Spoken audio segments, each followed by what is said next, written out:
রাজধানীর উত্তরায় যুদ্ধবিমান বিধ্বস্ত হওয়া ঘটনাস্থল পরিদর্শনে গিয়ে শিক্ষার্থীদের তোপের মুখে পড়েছেন শিক্ষা উপদেষ্টা চৌধুরী রফিকুল আবরার ও আইন উপদেষ্টা আসিফ নজরুল।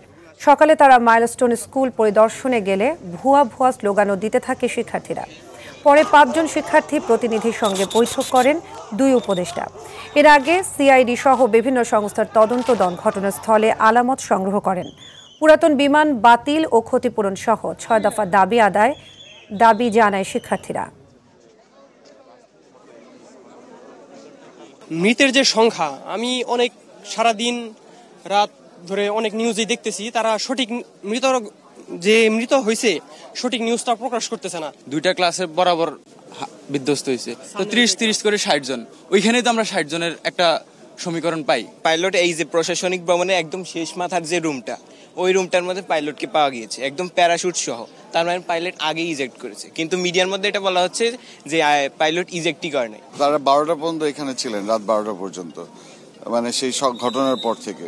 এবং তাদের মূলত এটাই মানে তারা চেষ্টা করছে আইডেন্টিফাই করার যে কতজন অ্যাকচুয়ালি এক্স্যাক্টলি মিসিং, কতজন ক্যাজুয়ালিটি আর কতজন হচ্ছে হসপিটালে ওন্ডেড। দর্শক, এই মুহূর্তে মাইলস্টোনের শিক্ষার্থীরা কথা বলছেন, আমরা সরাসরি চলে যাচ্ছি সেখানে।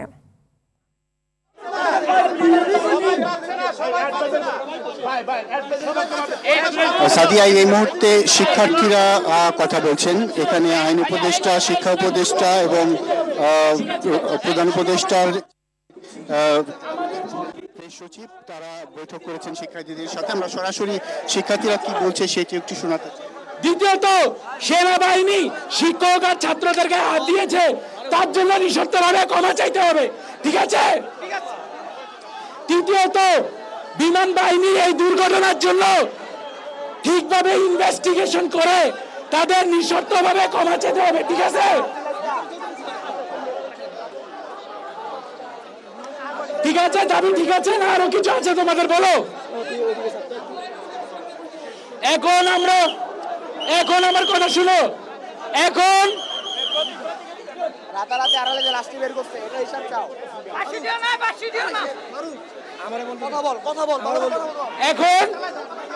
এখন আমাদের কথা তো এখানেই শেষ, কিন্তু তোমরা যেহেতু উপদেষ্টাদের সাথে কথা বলতে চাও, তারাও আসবে, তারাও এসে কথা বলবে, তোমরাও তাদের কথা শুনবে, ঠিক আছে? এখানে আমরাও বলেছি কথা, হোস্টেলের জন্য আমরা 2 জন নিয়েছি। ওকে সাদিয়া, আসলে এখানে উত্তেজনাকর একটা পরিস্থিতি যাচ্ছে। ভিতরে এখনো বলা চলে যে কিছুটা অবরুদ্ধ অবস্থায় রয়েছেন শিক্ষা উপদেষ্টা, আইন উপদেষ্টা এবং প্রধান উপদেষ্টার প্রেস সচিব। কিছু শিক্ষার্থী রয়েছে যারা খুবই উত্তেজনাকর পরিস্থিতিতে রয়েছেন, তাদেরকে সামাল দেওয়ার চেষ্টা করা হচ্ছে। তারা কিছুটা শান্ত হলেই আসলে উপদেষ্টা এসে কথা বলবেন এবং আমরা জানতে পারবো যে সার্বিক বিষয়ে কি সিদ্ধান্ত হয়েছে। তো Uttara milestone school and college থেকে এই ছিল সর্বশেষ খবর। সাদিয়া, ধন্যবাদ বাদল।